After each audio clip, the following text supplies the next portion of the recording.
2025 August నెల.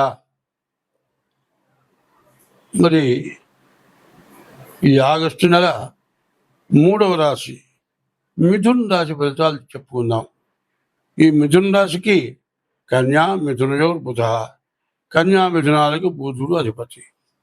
మరి మిథున నుంచి బుధుడు కర్కాటకంలో ఉన్నాడు. కర్కాటకంలో ఉన్నటువంటి బుధుడు ఈ రాశి వాళ్ళకి బాగా లాభం చేకూరుస్తాడు. పైన మిథునంలో శుక్రుడు ఉన్నాడు. శుక్రుడు కూడా బాగా మేలు చేస్తాడు. తర్వాత మరి కేతువు 3ంట బాగా ఆదాయం చూపిస్తాడు. మంచి మేలు చేస్తాడు, మంచి ఉపకారం చేస్తాడు. నీవు మాట్లాడే మాట అవతల వాళ్ళు చక్కగా వింటారు. నీవు ఏ వ్యాపారం చేసినా, ఏ వృత్తి చేసినా అన్ని విధాలా బాగా కలిసి వస్తుంది. మరి ఈ ఆగస్టు నెలలో మిథున రాశికి ఉన్న గ్రహాలు 4 గ్రహాలు బాగున్నాయి. బాగుండని గ్రహాలు శని, రాహువు, కుజుడు, రవి, గురువు. ఈ 4 గ్రహాలు బాగలేవు. ఈ 4 గ్రహాలు బాగుండకపోవటం చేత 3 గ్రహాలే బాగున్నాయి. శుక్రుడు, బుధుడు, కేతువు. శని, రాహువు, కుజుడు, రవి. ఈ గ్రహాలు పూర్తిగా బాగాలేరు. ఎందుకంటే కుజుడు అర్ధాష్టమ కుజుడు.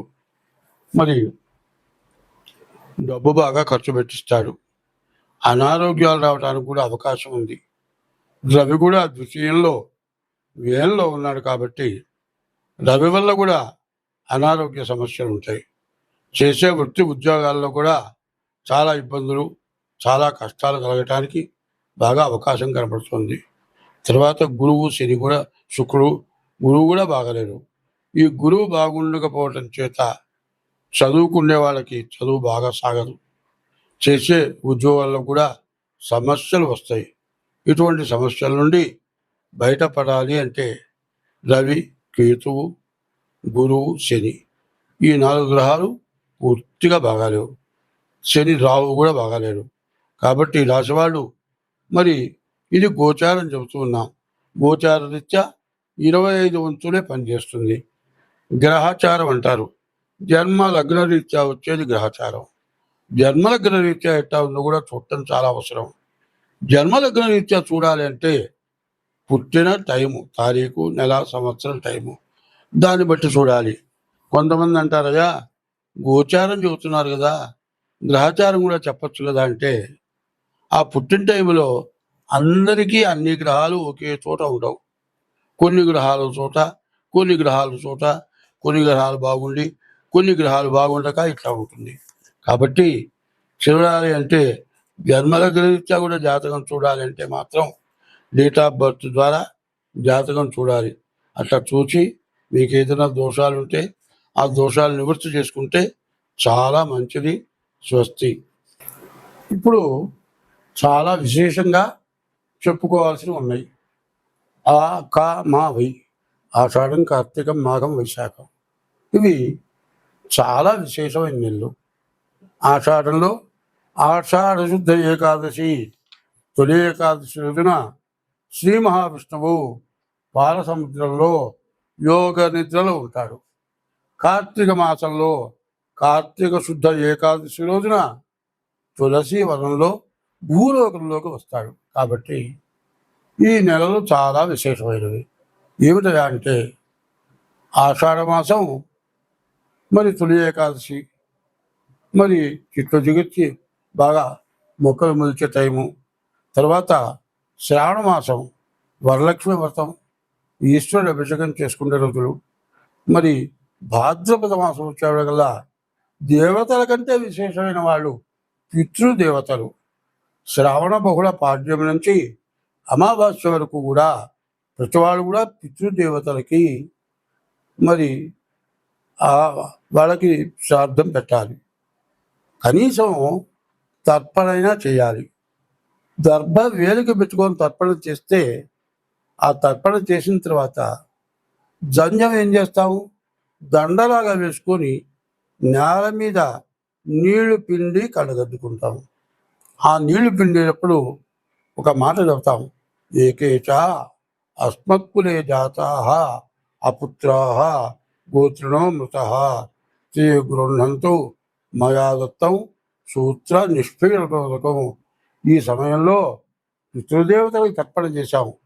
నా వంశీకులు కానీ, నా గోత్రికులు కానీ, మరి ఎవరైనా కానీ కర్మ చేయక, మరి దహనం చేయక, ఎవరు తగలబెట్టక, ఎవరు సమాధి చేయక, కొండల నుంచి పడి చచ్చిపోవటం కానీ, ఏదైనా కాలిపోయే వాటిలో పడి కాలిపోవటం కానీ జరిగి ఆ మనిషి ఉన్నాడనుకోని కర్మ చేయకపోతే వాళ్ళంతా నరకంలో ఉంటారు. వాళ్ళందరికీ కూడా ఈ ధన్యంతో పిండిన నీళ్ల వల్ల వాళ్ళకి ఉత్తమ గతులు కలుగుగాక. ఏకైచ అస్మత్కులే జాతా, నా కులంలో పుట్టిన వాళ్ళు, అపుత్రాహ పిల్లలు లేని వాళ్ళు, గోత్రులో మృత గోత్రీకులు లేని వాళ్ళు, గోత్రులో మృత గృహంతో ఈ ధన్యం నీళ్ళలో ఉంచి కింద భూమి మీద పిలుస్తున్నాను. వీళ్ళు నరకంలో ఉంటే మోక్షానికి పోవాలి అని చేస్తున్నాం. దేవతా పూజల కంటే పితృదేవులకి తలకి భాద్రపద మాసంలో బహుళ పక్షంలో కనీసం తిలోదకాలైనా ఇవ్వటం మీరు పితృ రుణం తెచ్చుకున్నవాడు అవుతారు. శ్రావణ మాసమేమో అమ్మవారు ఈశ్వరుడు, భాద్రపద మాసం వచ్చేప్పటికల్లా పితృదేవతలు, ఆశ్వయుజంలో వచ్చేప్పటికల్లా పార్వతి అమ్మవారు. పాడ్యమి నుంచి మరి దశమ వరకు శరన్నవరాత్రులు, 10 రోజుల నవరాత్రులు, తర్వాత 10 రోజులు నవరాత్రులు. మరి కార్తీక మాసం వచ్చేప్పటిగా ఈశ్వరుడు పూజలు. కార్తీక మాసంలో కార్తీక శుద్ధ ద్వాదశి రోజున విష్ణుమూర్తి భూలోకంలో తులసి వనంలో సాక్షాత్కరిస్తాడు. ఆ రోజున దేవుడు ఎక్కడున్నాడో మనకు తెలియదు. దేవుడి దగ్గర మనం పోవాలంటే పోలేము. మంత్రంలో ఏం చెప్పారు? సహస్ర శీర్షం దేవము, 100 తలకాయలు ఉన్నాయి. విశ్వాక్షం, భూమి ఆకాశం అంత కన్నుంది. ఆయన మనం చూడగలవా? చూడలేము. ఆయన సూక్ష్మ రూపంతో తులసి వనంలో ఉంటాడు. ఆ రోజున మరి ఆ తులసి వనంలో తులసి ధాత్రి అని చెప్పి అక్కడ ఆమె పూజ చేసి దీపారాధన చేస్తే ఆ దీపారాధన సూచన మరి ఆ తులసి వనంలో పూజ చేసిన రవరవాది నరకాలు పోతాయిట. కాబట్టి కార్తీక మాసం. మరి మార్గశ మాసం విష్ణుమూర్తి పూజలు. మరి పుష్యమాసం కూడా విష్ణుమూర్తి పూజలు, మాఘమాసం కూడా విష్ణుమూర్తి పూజలు. ఇక్కడి నుంచి పూజలు చేసి మంచి సత్ఫలితాన్ని పొందటానికి చాలా మంచి అవకాశమైన రోజులు.